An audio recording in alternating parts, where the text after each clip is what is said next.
Hi guys, welcome again to another episode of Door Gym. So holiday nga ngayon at syempre nakabakasyon tayo, pero hindi porket nakabakasyon tayo titigil na tayo mag-workout. So yan na nga, dinala natin yung mga resistance band natin dito sa bakasyon natin ngayon at syempre mag-workout tayo gamit yan. So sulit na sulit nga yung pagbili natin dyan dahil kahit saan pwede tayo mag-workout. So yan nga, may kasama nga yan bag at napakagaan yan kaya pwede natin siyang dalhin kahit saan. At napakadali din niyang i-setup dahil may kasama na rin yan anchor at kahit saan basta may pinto pwede nyo siyang gamitin.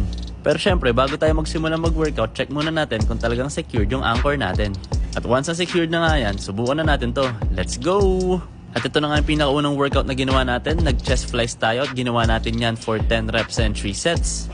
After nga natin mag-chest flies, nag-pull down naman tayo. So ginawa din natin yan for 10 reps and 3 sets. So solid na solid nga yung resistance band na yan. Bukod na pwede natin siyang dalhin kahit saan, napakaraming workout pa na pwede natin gawin. Next naman is sinubukan ko na rin siya pang bicep.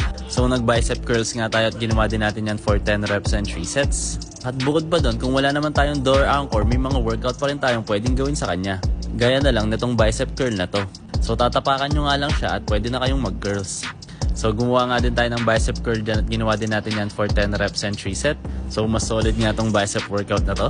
So kayo na nga lang rin ang bahala kung anong mga workout ang mga pwede nyong gawin dito. Dahil napakarami din talaga nila. So next workout naman natin is nag-squats naman tayo. So para sa legs naman yan. At ginawa naman natin yan for 10 reps and 3 sets. Next naman is nag-close grip rows naman tayo at ginawa din natin yan for 12 reps and 3 sets. So napakaraming mga workout talaga yung pwede nyong gawin dito sa resistance band na to. Next naman is nag-bicep ulit tayo dahil biceps meta tayo ngayong New Year. So nag-curls nga ulit tayo dyan at ginawa din natin ulit yan for 10 reps and 3 sets.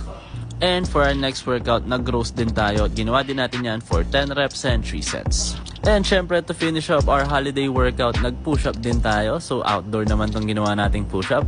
At ginawa din natin yan for 10 reps and 3 sets. At syempre kung gusto nyo bumili na itong resistance band na to, check nyo lang yung yellow basket sa video na to. Or check nyo yung TikTok shop ko. Follow for more. Bye-bye!